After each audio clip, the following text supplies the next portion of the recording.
All right, how's it going? Welcome back to another video here in the series on group theory. There's not a whole lot written on the board right now, but what is written on the board is the title of the section. And you might have noticed that the section title has changed, right? We've been talking a lot about group actions, and now we are moving on to this new section here called the Symmetric Group 2. So what we usually like to do, and you're probably familiar with this by now, is whenever we introduce a new section, it's usually good to just quickly recap what we've been doing in the video series so far. Just one, as a reminder, but two, to see how this new section fits in with the overall context about what we've been talking about, right? So maybe just to quickly start with that. In the first two sections of this video series, we introduced what groups were, and we classified these fundamental types of groups, whether it's the dihedral groups or cyclic groups. And in the second section, we dedicated really the entire section to talking about the symmetric group and understanding this group that represents just the set or the group of all symmetries on a given set. So the first two sections were really dedicated to kind of classifying and understanding different types of groups. And then in the remaining sections, we spent a lot of time developing these tools, which are really kind of these important theorems that help us understand the structure of whatever group we're working with. And some of those theorems were Lagrange's theorem, the isomorphism theorem, the orbit stabilizer theorem, Cayley's theorem, and we could go on too, but those are some of the big ones, right? So we can kind of think of what we've been doing so far has been splitting the video series into two main parts. The first being classifying different groups, and the second being understanding and developing tools to help us further understand those groups that we classified. So what do we do now, though, is kind of the next question.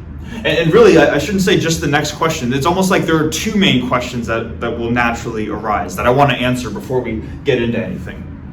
The first is, well, given all that and keeping that in mind, what does that mean for the Symmetric Group 2 section? In other words, what are we going to be covering in the Symmetric Group 2? It's not one of the most descriptive names on the planet, right? The Symmetric Group 2 could mean anything, really. So the first question is going to be the first question that we're going to ask is, well, what are we covering in the Symmetric Group 2?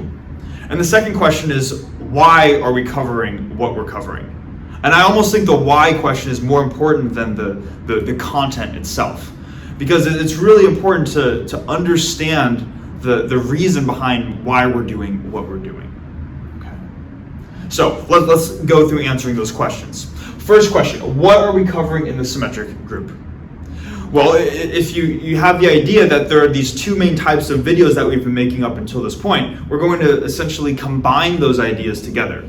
The group that we're going to be looking at, of course, is the symmetric group, hence the title name. But now that we have, in the last section, talked about what group actions are, talking about how a group element can correspond to a symmetry, what we're going to do is we're going to say, let's take a look at a specific group action acting on the symmetric group.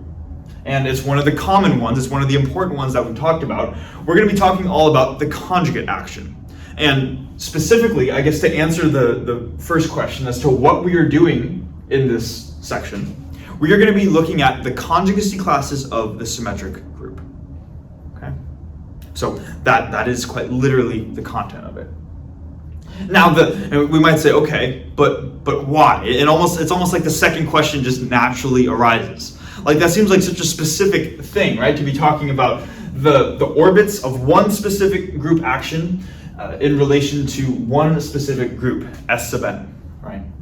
So I think to try to understand why this is useful, why we are dedicating a section to talking about the conjugacy classes of the symmetric group, let's first remind ourselves of what we were doing in the very beginning of the last section. If you remember, what we did was we started off with some function phi, and phi mapped from a domain G into a codomain sim of x. And the idea was that group elements act on some arbitrary set x right here. And in the case where phi was a homomorphism, we called this specific function a group action. And that was kind of our starting point, right? And then as soon as we defined what a group action is, one of the next immediate things that we did was we set up these various criteria that we would need to check off to determine whether or not phi was in fact a group action or just some arbitrary function from G into sim of x. Right. So that establishes the idea that not all functions from G into sim of x are going to be group actions. There specifically need to be homomorphisms, right? But if we keep that in mind, but then also remember that when we're talking about the conjugate action specifically, G, the group G, is not acting on some arbitrary set X. That set X happens to be the same group G itself. Let's make that G a little better. That set happens to be the same group. So when we're talking about the conjugate action, a group is inherently acting on itself. And that right there automatically gives us some generality as to what we're doing. Because whenever we're talking about the conjugate action, what that tells us, I guess, when we're talking about the conjugate action, is that whatever our group is, this is very general, this could be any group. Whenever we have a group, we're guaranteed to have a corresponding conjugate action defined on that group because the group is acting on itself. And any group can act on itself through conjugation. That's what we talked about in the last section, right? So that already adds some generality to it. Is that any group can act on itself. Now, for the next part, to see why this is so general, if we remember in the last section, we discussed this theorem called Cayley's theorem, which concisely put, tells us that any group that we're working with, we can call it G, whatever the group is, it's going to be isomorphic or algebraically the same as some subgroup of some symmetric group, which is kind of what we are inherently working with when we're talking about the symmetric group, right? So when we are talking about the conjugate action of the symmetric group, what we're really saying is that whatever group we're working with, it has a conjugate action, and then correspondingly it will have, any group will also have conjugacy classes and centralizers, where conjugacy classes are the orbits and centralizers are the normalizers. So not only does every group have conjugacy classes and centralizers, but also any group that we're working with can be related or thought of as algebraically the same as some symmetric group. So what we are inherently doing relates to any group that we are working with. This is about as general as you could possibly make this. Okay. So that is part of why we care so much about conjugacy classes of the symmetric group. It's because any group that we're working with could be related to the framework that we're going to be developing. Okay. That's the first part. Then for the second part, let's remind ourselves what the conjugate action actually does. Let's say I have these various group elements, A, B, and C. What we could do is if we were to set up a relation between these group elements, A, B, and C, maybe we said that C is equal to B times A times B inverse. What we would say is that A and C are going to be conjugate to each other. Because after all, this is what the conjugate action effectively does, right? If we were to take a group element, act it on some other group element, and it's acting via conjugation, that's going to be GAG inverse, like this. And if we call that C, then we say that A and C are related or are conjugate to each other. And what we said in the last section, we only briefly mentioned this, and this is where we're going to take a deeper dive into it, and this is where we're going to start seeing, okay, this is kind of the new material, is we mentioned, and again, just briefly, that if A and C are conjugate to each other, then they can be thought of as essentially, there's some sort of sameness associated with these two elements, if they are related like this through the conjugate action. Okay. And there wasn't a whole lot that we could say in the last section besides talking about an example from linear algebra. And maybe let's just quickly bring up what that example is. It's the idea of diagonalizing a matrix, where if we have a matrix A, and that matrix is diagonalizable, we can write A as VD the inverse, where, and let me preface this too, if we're not familiar with linear algebra, don't worry about this, but if we are familiar with linear algebra, this will probably help us understand why A and C can be thought of as the same, is if we keep in mind what we're doing when we're diagonalizing, V inverse acts as a change of basis matrix, right? And it's a specific, it's changing from whatever basis A is into a very specific basis. More explicitly put, it's changing it to the eigenbasis.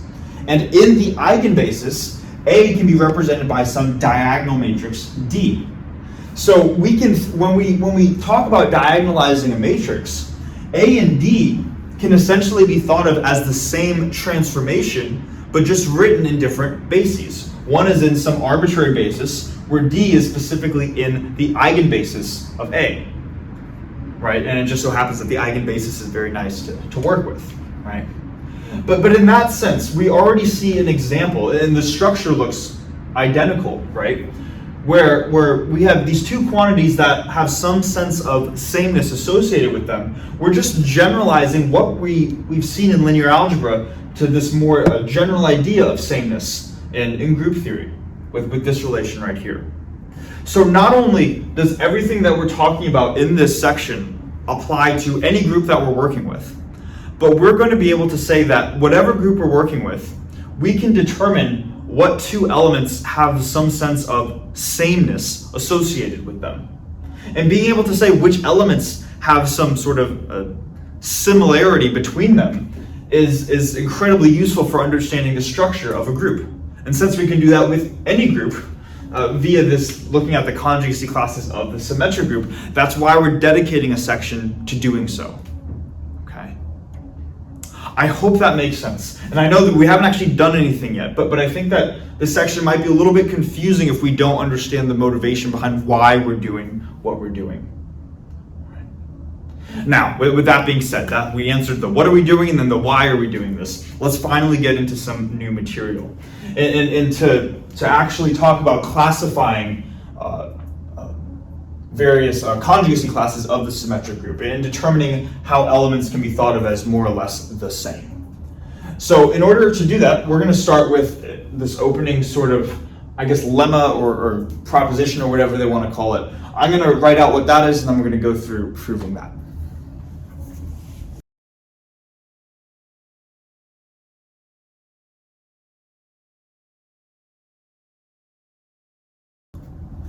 Okay, so we have the first actual proof of the video. So let's first go through it, just see what it says and then go through proving it to see that it is true. And then next we're going to go through, right after that, we're going to go through why it's true and why it's important for the overall context of things. But first, just to state what it is, it says if A1, A2 all the way through AK is a K cycle, and then we have some other element of Sn, which we're going to call rho, some permutation rho, then if we were to perform conjugation on this K cycle via rho, in other words, take rho, K cycle, rho inverse, then what this conjugation is going to equal is this resulting cycle right here, rho of A1, rho of A2, all the way through rho of AK. So maybe before we prove this, let's just first remind ourselves what some of these things mean, because admittedly it's been a while since we've worked with some of these pieces. So when working with the symmetric group Sn, that inherently is going to be looking at the group of all symmetries on a set of n elements. So elements of the symmetric group are going to be permutations. They're going to be like reshuffle if we had n different carbs labeled 1 through n. A element of Sn is going to be a permutation or a reshuffling of those n different carbs. So rho is an example of a permutation, and this quantity right here, this thing that we're calling a K cycle, is also a permutation. Maybe to make this a little bit easier to comprehend too, maybe we can call this guy sigma right here. This would just be another example of a permutation in Sn. So what we're doing with this quantity right here is we're really taking rho sigma. It's rho sigma, rho inverse. Right? And what this K cycle is doing is it basically tells us how the elements if we are imagining those cards in the deck, how those cards in the deck get reshuffled. So if we were to take A1 and apply the reshuffling sigma to it, that tells us that A1 is going to go to A2. And if we were to apply A2, or if we were to apply sigma to A2, then A2 would go to A3. A3 would go to A4, and all the way through A sub k.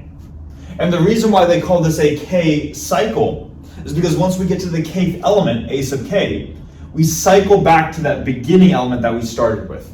So sigma acting on A sub k produces A sub 1. Right. So again, that's kind of just refamiliarizing ourselves with what's going on here. Now, let's get to actually proving this thing though, right? Because after all, what we're trying to show is that this equation is essentially valid. So let's take a look at the right-hand side of this equation for a second. And whatever we call this permutation, this cycle that we have in parentheses right here, it seems that maybe let's give it a name. Let's call this guy right here sigma, and let's call this guy right here tau. And what it seems like is that if tau acts on this first element, whatever row of A1 happens to be, tau is going to tell it to move to cycle over to the next element. So tau of row of A1 should equal row of A2. And the idea behind this is that if these two cycles are equal, then I should be able to take the same input right here, row of A1, and act it as the input to this overall permutation, which maybe let's write this as rho, sigma, rho inverse. If I were to take this permutation acted on this input, row of A1, like this, if they are in fact the same permutation, I should get the same output, right? You get this, if they're the same function, you have the same input, you're going to get the same output. So that's what we're going to try to show. We're going to try to show that if this acts as our input into this permutation right here, we're going to get row of A2 as the output. So let's go through doing that. So we have rho of sigma of rho inverse of rho of A1. And we immediately know by associativity, we could take rho inverse of rho, and those are just going to cancel out, right? So that would equal the identity. So what we're going to be left with is rho of sigma, and then nothing, and then A1, like this. All right? So that goes from here to here. And then we say, okay, well, what's the next line? Well, now we need to see how sigma acts on A1. And if this guy right here is sigma, our original K cycle, then it says that A1 is going to map to A2. So sigma of A1 is just going to be A2. So what we're left with is rho of A2, like this. And then, of course, notice that's the same result that we get over here with this other permutation, tau.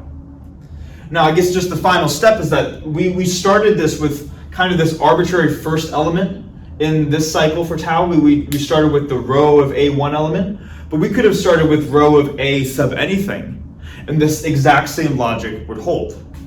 And because of that, that tells us that this is going to be true for whether we have rho of A1, rho of A2, rho of A7, all the way through rho of A sub k. And hence, if they're equal for all elements, then the two overall functions need to be equal. Hence, rho sigma rho inverse is equal to tau. Okay? And maybe let me just write that down here. Then we see that rho sigma rho inverse is equal to tau. And when written like this, I think it's really clear to see that sigma and tau are conjugate to each other via the rho permutation. So that takes care of the first part, just in the quite literal sense, proving that this is true. Now, what is this actually saying, though, in the overall context of things? Notice that here we define sigma as just this arbitrary K cycle. It's a cycle that has just this arbitrary length, whatever we choose K to be. So if we have an arbitrary cycle, or a cycle of an arbitrary length like this, sigma, and we were to apply conjugation to sigma, in other words, we were to take rho sigma rho inverse, where again, rho is just some general group element. All we did was we said that rho is some element in Sn. So what we're really doing is we're saying let's take a cycle of arbitrary length, apply conjugation to it, and see what the output is. Well, the output is going to be some other group element. It's going to be this element right here. But notice that if we were to count up how many elements are in this cycle right here, we're also going to have k elements, right? We're going to have row of A1, row of A2, row of A3, all the way through row of AK, whatever k happens to be. So the big idea, the main thing that we want to take from this is that if we perform conjugation on a cycle of arbitrary length, after we perform conjugation on this k cycle, we're going to get another cycle that has the exact same length as the starting cycle before we perform conjugation. In other words, when we perform the conjugate action on an element of the symmetric group, it preserves the overall length of a cycle. So we started with a k cycle here, and we end up with a k cycle over here. Okay, and then that's the big idea that we want to keep in mind going forward for the next proof. So hopefully that makes sense. And now let's just say, okay, well, let's use that into actually proving the next big idea, which is really going to be kind of an interesting way to see how elements can be more or less thought of as the same.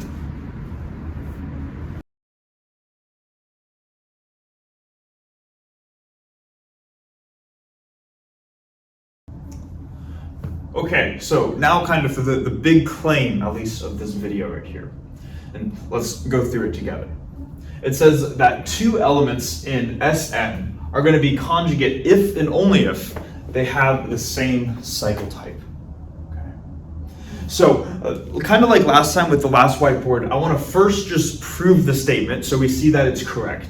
And then second, I want to go through the actual importance of it to see, okay, how does this kind of fall into the overall ideas that we're going to try to highlight in this section here. So this is an if and only if statement, which means that we need to prove it both ways. And we could start with either, but maybe let's just start with the one where it says that if we have two elements that are conjugate, then therefore they're going to have the same cycle type. And what we've already done in the last whiteboard is kind of a mini version of that. And this is just going to be the generalization of what we just did, where we said that if we have a permutation, and we came up with this equation, I believe, where we said tau is equal to rho sigma rho inverse. And we said that if sigma was a k cycle, then tau also had to be a k cycle. So that would be an instance where two permutations have the same cycle type. Or given that two permutations, I should say, are conjugate, then they have the same cycle type. But as you can imagine, and as we've seen in some examples, not all permutations are just expressed as a single k cycle for whatever the value of k is. For example, we could have 1, 2, 3, 4, 5. This could be an example of some permutation. And we would say that the cycle type for whatever this permutation is right here is a 3, 2, or 3, 2 cycle type. So we see that this is a cycle type where not all of the, or where it's categorized as having a cycle type of more than one number, right? 3, 2. So that's what we're going to be generalizing to in this proof right here. So let's go through doing this. And if we're going to say that sigma is just some permutation that has an arbitrary cycle type, so it might not just be represented by a single number k, let's suppose that we can represent sigma like this. Sigma is equal to maybe sigma 1, sigma 2, all the way through sigma L. And each of these these are each permutations right here, sigma 1, sigma 2 through sigma L. And they each have their own associated cycle type. So maybe this is a K cycle, this is an L cycle, this is an M cycle. They all have their own associated numbers. And the key distinction that we're going to make here is that each of this is in disjoint cycle notation. And the reason for why we do that is because we've talked about a while ago now, in the section on just the symmetric group, that any permutation can be expressed in disjoint cycle notation. So that's really just what we're doing here with this line right here. We're saying let's take an arbitrary permutation, express it in disjoint cycle notation, and then what we're going to see is that tau should have this same cycle type for whatever the values of these cycles are. And what's nice about disjoint cycle notation is that you know that if it is in disjoint cycle notation, sigma 1 is represented by a single number, just a K cycle. Sigma 2 is represented by just maybe an L cycle. But because they're in disjoint cycle notation, that is what allows us to express each of these individual permutations with a single number to represent their cycle type. Okay. Hopefully that makes sense. That's why we are including this line right here. Now, if this is how we're going to represent sigma, let's just perform conjugation on sigma. So let's take rho sigma, rho inverse, and see what we get. So if we have rho sigma, rho inverse like this, that's going to correspond to rho. I'm going to rewrite this disjoint cycle notation version of sigma, so sigma 2 all the way through sigma L. So we have rho sigma, rho inverse like this. Now, what we can do is we can conveniently kind of slip in various factors of rho such that it will leave the quantity in parentheses, it will leave sigma right here unchanged.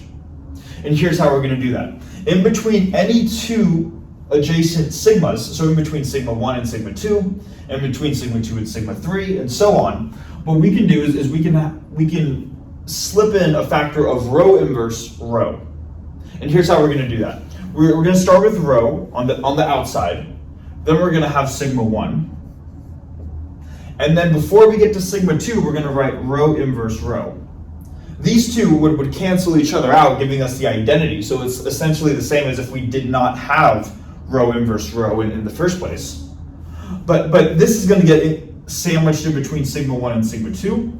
That same factor is going to get sandwiched in between sigma 2 and sigma 3.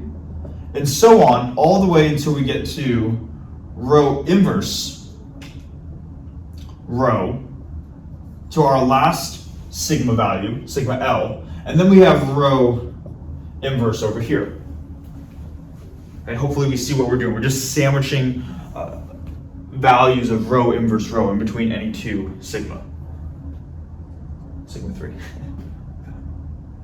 And now what we can do, because these are inherently group elements, they're all elements of the symmetric group, and groups are going to be associative, is that we can perform the order of operations on how we apply these various permutations in any order that we want. So I'm just going to conveniently put parentheses in a way that will make this kind of nice, like this. Hopefully we can see that. What's going on there, right? And when we do that, let's just see what this would, I guess, correspond to. Rho sigma 1, rho inverse, is going to have a cycle type of just a single number because it is because this is in disjoint cycle notation. Whatever that number is, we know that what we're doing right here with just this quantity in parentheses. Maybe let me even write it down below here. This first quantity in parentheses, rho sigma 1, rho inverse, is we are performing conjugation on the permutation sigma 1. We've seen in the previous whiteboard that if we have a permutation that is a K cycle, it has a cycle type of a single number, then when we perform conjugation on whatever that cycle type is, this will also have, this resulting quantity in parentheses right here, will have the exact same cycle type as just sigma 1. And again, this is what, this whole right-hand side is equal to tau. That was our original starting point, right? Tau is equal to this quantity. So what we're really doing here when expressing this line with a bunch of different parentheses is that tau is inherently consists of L different factors of parentheses. This is the first term in parentheses, this is the second, this would be the third, all the way through the Lth. And for each term in parentheses, the sign of this, or I should say that the cycle type of this guy has to be the same as the cycle type of sigma 1. Cycle type of this guy has to be the same as cycle type of sigma 2, all the way through the cycle type of this final guy over here has to have the same cycle type as sigma L. And because tau then has the same general cycle type as sigma, what we have just shown is that for arbitrary two permutations, arbitrary sigma and tau, if they are conjugate, like this, then through this series of logic, they have to have the same cycle type. And hence that proves it, that establishes the proof going forwards. If they're conjugate, then they have the same cycle type. Okay.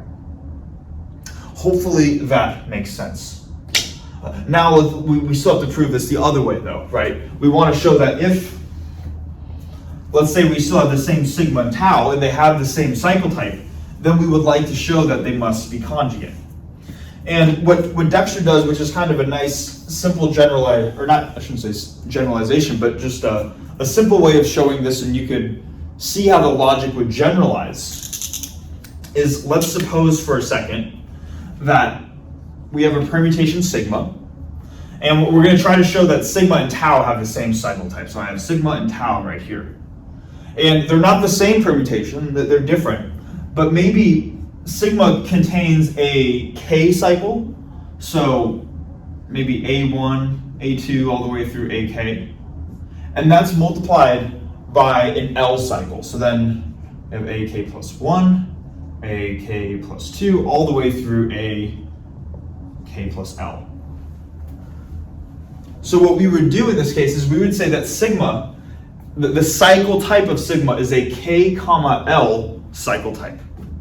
So that means that tau, this other permutation, also has to have a K comma L cycle type.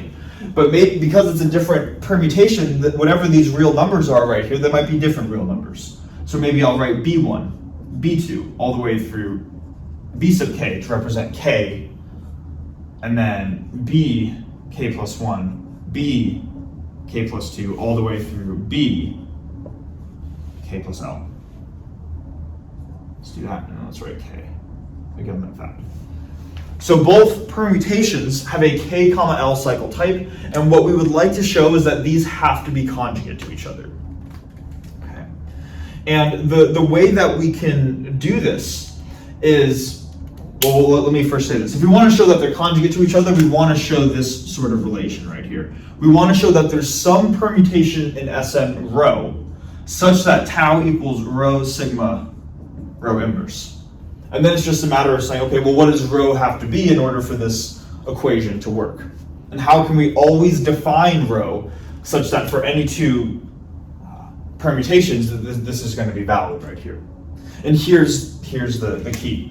What we do is we define rho like this. We say if rho acts on any of these a values, whether it's a1 all the way through k plus l, we'll just say the ith a value acts on one of the a values, its output is going to be that same ith corresponding b value.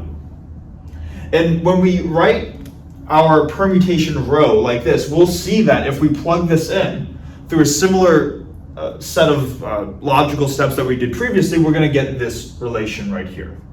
So let's maybe just go through doing that.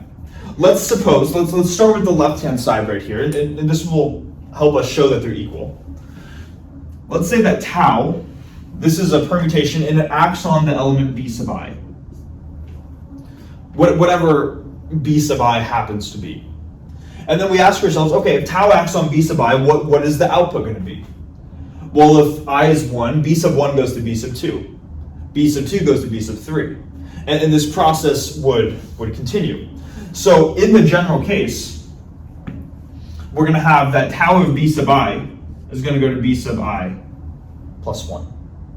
There's the exception, of course, when we're at the ends, where tau of b sub k is going to go to b sub 1, and tau of b sub k plus l is going to go back to b sub k plus 1. But we'll see that the same logic should apply here. That you just replace what those specific indices are in those cases. Anyway, the point I'm trying to say is like this is what tau should do when it acts on b sub I. Should increase that index by 1.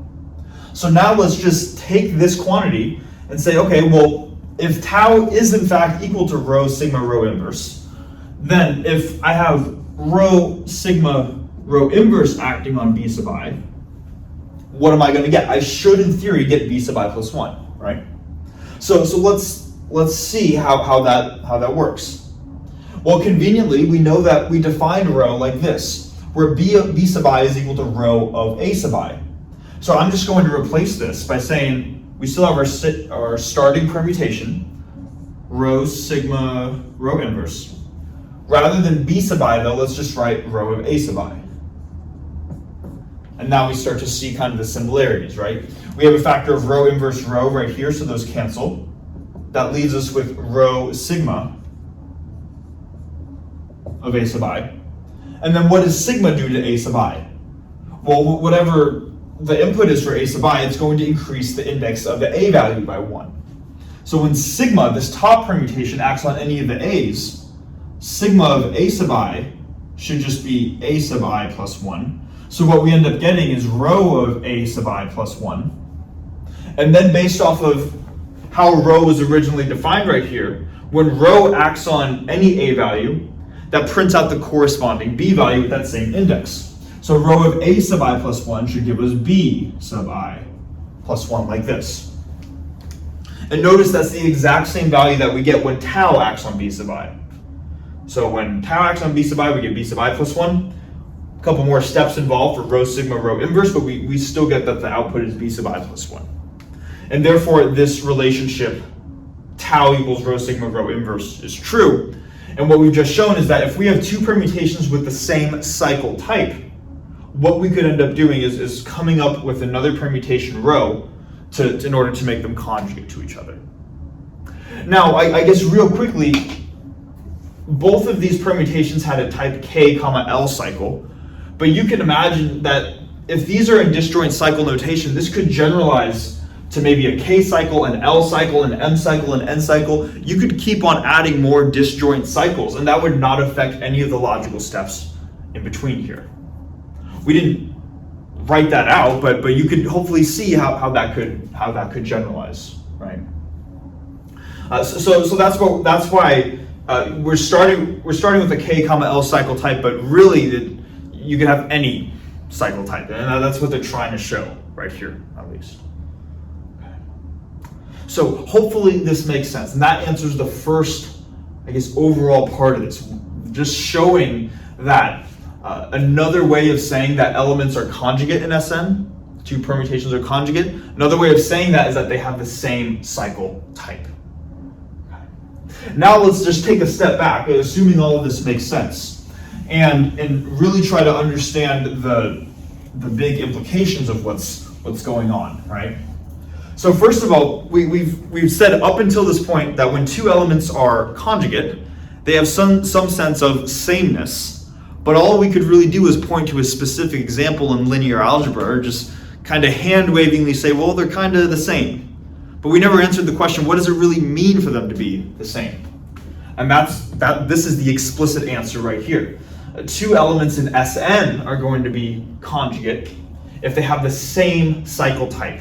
And by same cycle type, that is exactly what is meant by same. Now you may be saying though that, well that tells us if two elements in SN are the same, or two conjugate elements in SN are the same. But we said that we could define the conjugate action on any group. So what if we're not working in SN, where the elements of our group aren't permutations, and then they won't necessarily have an associated cycle type? What do we then mean by same? And here's where we can make this really big generalization which is why this section is really cool to think about. Let's suppose that we have a subgroup. Let's take even a further step back. We have some group. We're going to call it G. G can be any group. It doesn't have to relate to SN at all. This could be the weirdest group we've ever come up with. We've never seen this group before. It's some group. We have this group G, and then we have another group H, and it's going to be a subgroup, but it's not going to be a subgroup of our general group G. It's going to be a subgroup of our symmetric group S sub n.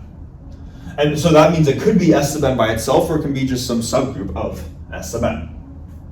So we have these two groups right here, and what Cayley's theorem told us, if we remember in the previous section, and all this stuff's going to start tying together, is that we know that any group G is going to be, let me write these a little closer. Any group G needs to be isomorphic to some subgroup of some symmetric group, right? So what we can do to determine what it means for two elements of an arbitrary group to be somewhat the same is, let's say and we're going to make like a little bit of a roadmap here. We're going to start with our group G, and we know that if G and this subgroup H are isomorphic, we know they have to be isomorphic by Cayley's theorem, but we know if they're isomorphic, that means that there exists an isomorphism between them, or a bijective function, a bijective homomorphism between the two groups. Let's call that isomorphism phi. So let's say that if we know G and H are isomorphic, then there has to be some isomorphism phi from G into H. And because it's an isomorphism, phi inverse also exists. So there's also a phi inverse from H into G. So now let's start connecting the dots. What we could do to determine if any two group elements are quote unquote the same or have some sense of sameness, similarity, is we could start with our group G, take all the elements in G, and then map them to our S sub n subgroup H. And how do we map them? Well, we have this isomorphism phi that allows us to do that. So all the elements in G can get mapped to H. So now H, because it's a subgroup of S sub n, its elements are inherently permutations. And what do we know about the sameness of permutations? Well, that's what we just proved, right? If two elements are conjugate that are permutations, they're going to have the same cycle type. So then what we can do is we can take all the elements in H and then check or we can perform conjugation on them. And whether we perform conjugation or look at their cycle type of all the elements, either of those processes are valid. And then we get a sense of sameness among the elements in this group right here. So now we're able to connect the dots between the elements in H. So once we have been able to make those connections between what elements are quote unquote the same, whether we call them conjugate or same cycle type or whatever, then I'll say conjugation or same cycle type. Then all we have to do is just apply the inverse function, still in H, to go back to G. And because this is an isomorphism, phi inverse right here, we know that whatever elements have the same cycle type in H, those elements need to have the same sense of similarity or sameness in G. So we can use the subgroup, we can use Cayley's theorem as a way of essentially decoding and determining which elements are the same, and then just using an isomorphism to go from one group to another to determine if arbitrary group elements have a sense of sameness. And this is the general structure that you can apply to literally any group, which is why this is really, really cool. Okay. Hopefully this makes sense. Now, to finish off the video, we're going to quickly go through an example of looking at conjugacy classes of a small symmetric group, where we're going to look at S4 specifically. Just talk about what can be what statements can be made about its elements, about its conjugacy classes and centralizers, as well as just say a little bit about normal subgroups, because that's a whole different discussion that can be established from looking at elements of S sub n. So I'm going to erase the board and then we'll do that next.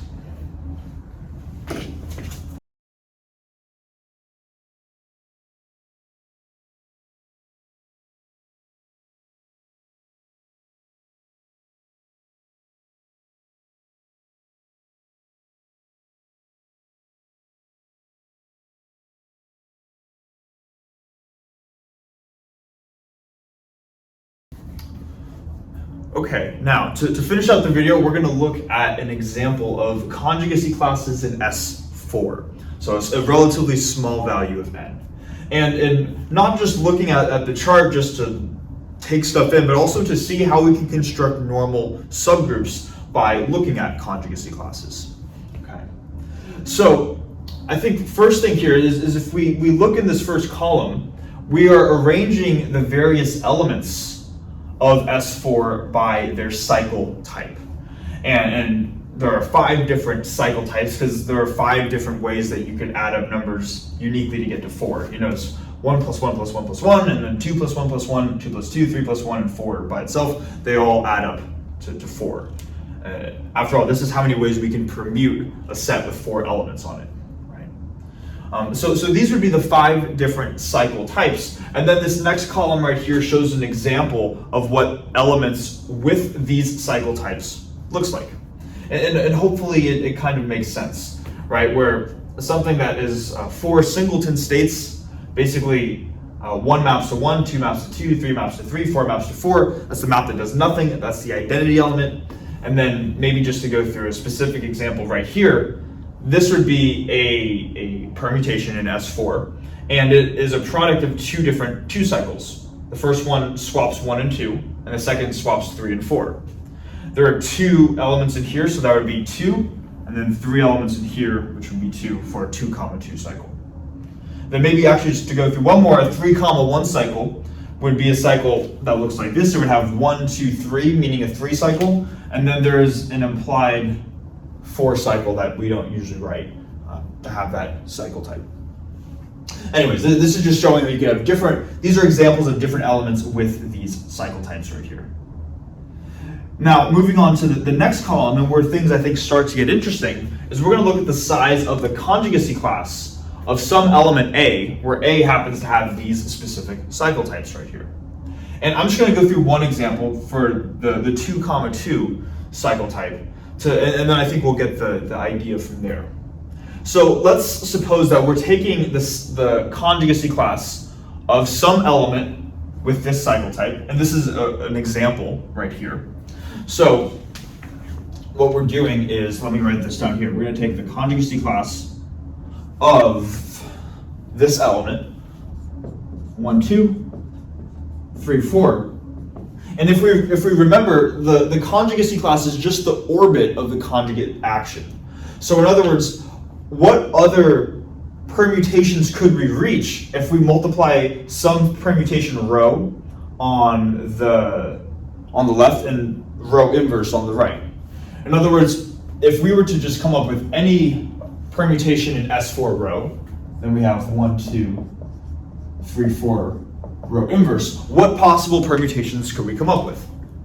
And what we've talked about in this video is that if this has some cycle type sandwiched between row and row inverse, the resulting quantity should also have the same cycle type, right? And what that's saying is that any element in the conjugacy class is going to have the same cycle type as the input to what the conjugacy class is.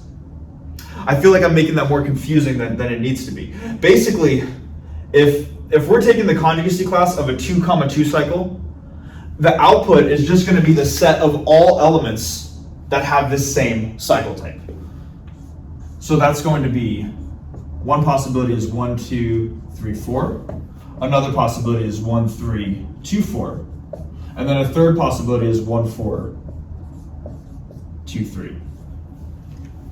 These are the possible permutations that have a 2, 2, 2, 2, 2 cycle type. And therefore those would be the 3 elements belonging to the conjugacy class of 1, 2, 3, 4. And again, this was just an example element. We could also take the conjugacy class of 1, 3, 2, 4 or 1, 4, 2, 3. It would be the exact same thing.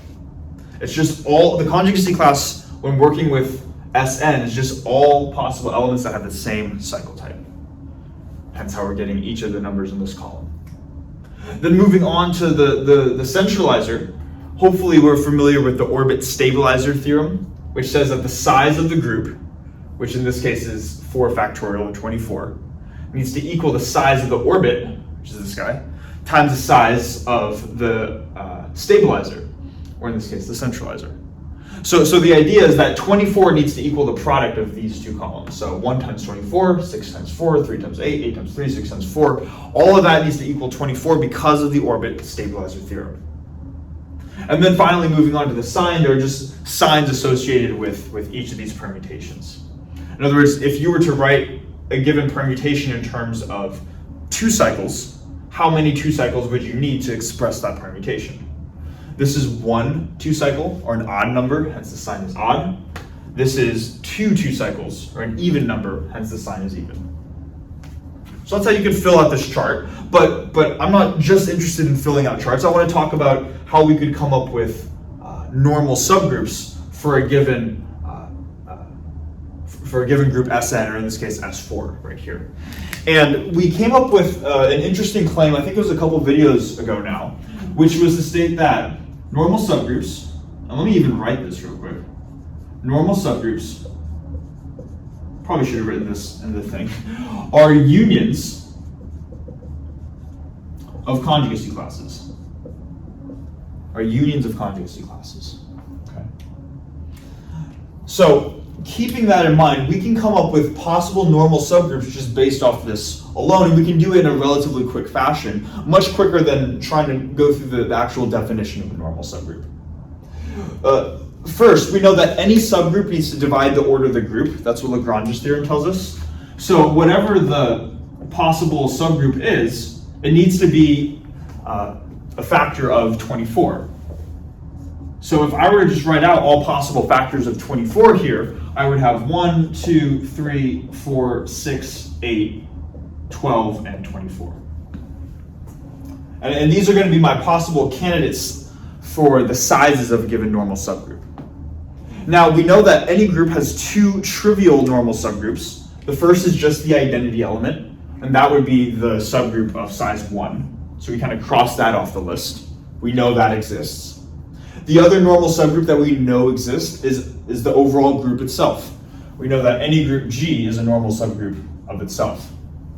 So in this case, if S4 is a normal subgroup of itself, so that crosses out the other trivial normal subgroup. What we're interested in, though, is can we find any normal subgroups that are non-trivial, that are not just the identity or the group itself? And what we see is that we're left with these possible orders right here.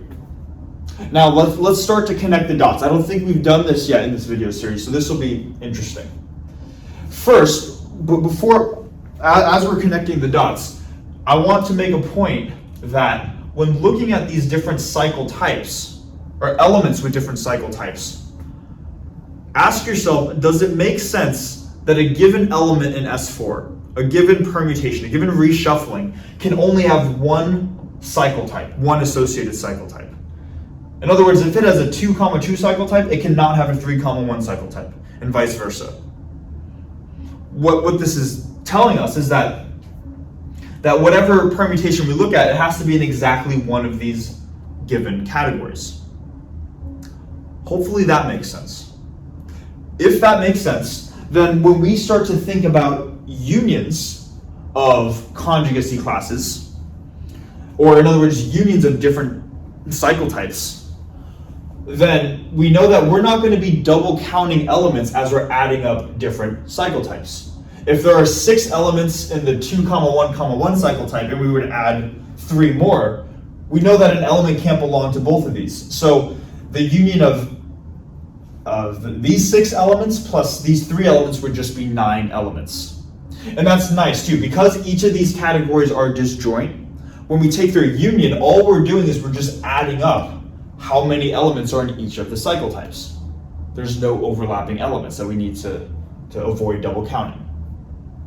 Okay. Hopefully that makes sense. And if that makes sense, now we're ready to start connecting the dots.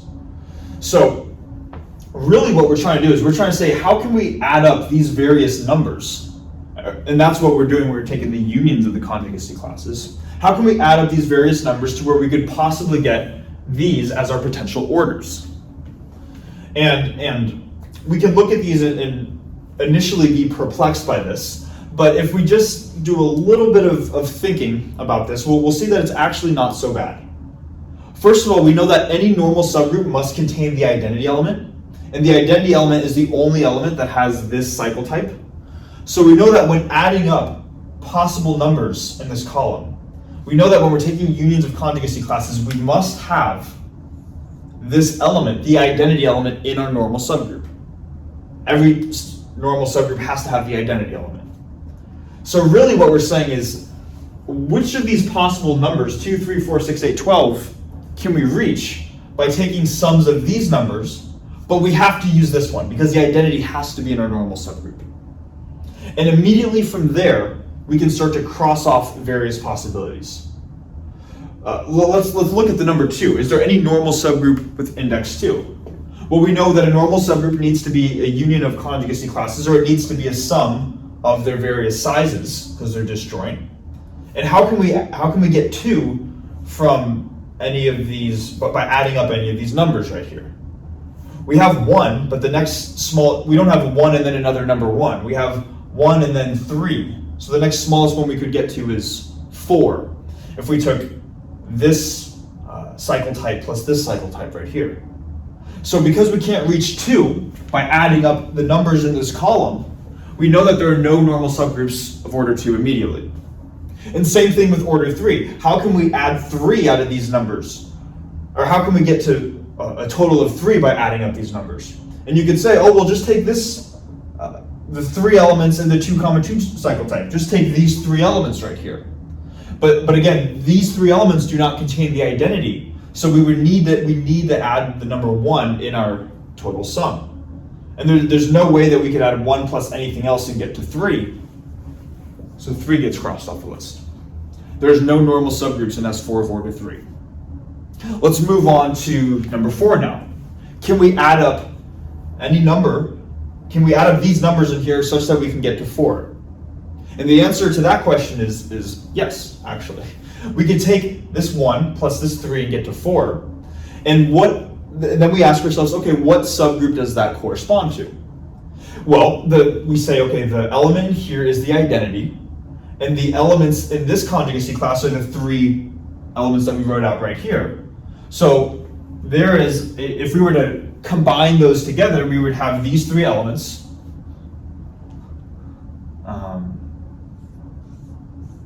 In the addition to the identity. So I guess identity. Oh, or not plus. These are identity, union. The identity union with this conjugacy class gives us this right here. Right? And it turns out that all you'd have to do is to check at this point, and we're not going to go through doing this because the video is already long enough.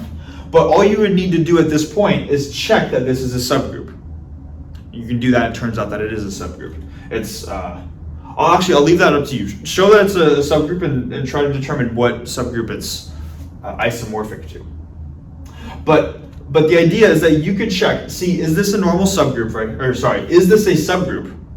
And once you've determined yes, it's a subgroup, you then say that yes, it is a subgroup that is a union of conjugacy classes. And that's how we constructed that. Therefore, it's a normal subgroup. So it turns out there is a normal subgroup in S4 of order 4. I'll leave that up to you to determine what that group is. I mean, it's this, but what is it isomorphic to? Yeah. So let's keep going. We're almost done. Then we'll stop the video. Let's try to get the total order of 6 by adding up various numbers here. If we have to include the number 1, we see that there's no other way of getting 6. 6 plus 1 is 7, 8 plus 1 is 9, that already goes over 6. 1 plus 3 is 4, but then where do you go to after 4? You can't reach 6 if you have to include 1 in the sum. So there's no normal subgroup of order 6. You can see how conjugacy classes are very useful, of the symmetric group are very useful. We're immediately just crossing off possibilities. Let's do the same thing with 8. How can we get to 8 by adding up these numbers right here? You'll see that we can't. 1 plus 3 is 4, 4 plus 6 is 10, we've gone over the limit. 1 plus 6 is 7, we're almost at 8 but not quite. And we can't get to exactly 8. We need to get to exactly 8 and we can't do that. So there are no normal subgroups of order 8. Let's try to get to 12 now. If we include 1, 1 plus 6 is 7, 7 plus 3 is 10, but 10 is not a factor of 24, right? So that doesn't work. But also, if we think about it, 1 plus 3 is 4, 4 plus 8 is 12. So if we were to come up with a group, or come up with a set, that contains the identity element, the 3 elements with order 2, 2, which would be these 3, And then the 8 different elements that have a cycle type 3, 1 that have this structure right here. So like 1, 2, 3, 1, 2, 4, 2, 3, 4, etc. You could shove all those together, see if it forms a group.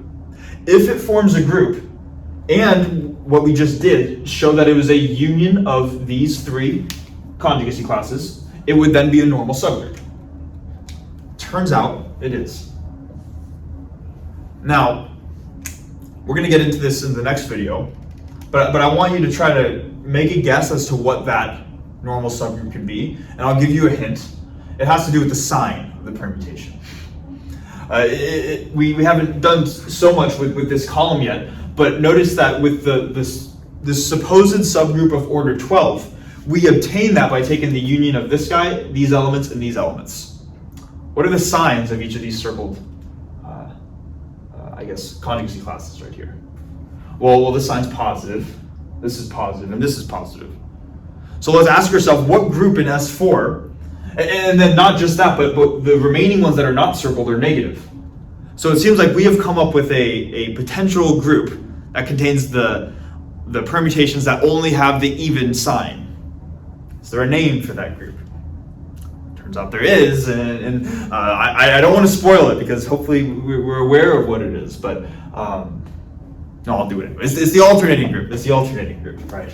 Turns out the alternating group is a normal subgroup of the symmetric group S4. So A4 is a normal subgroup of S4. Okay.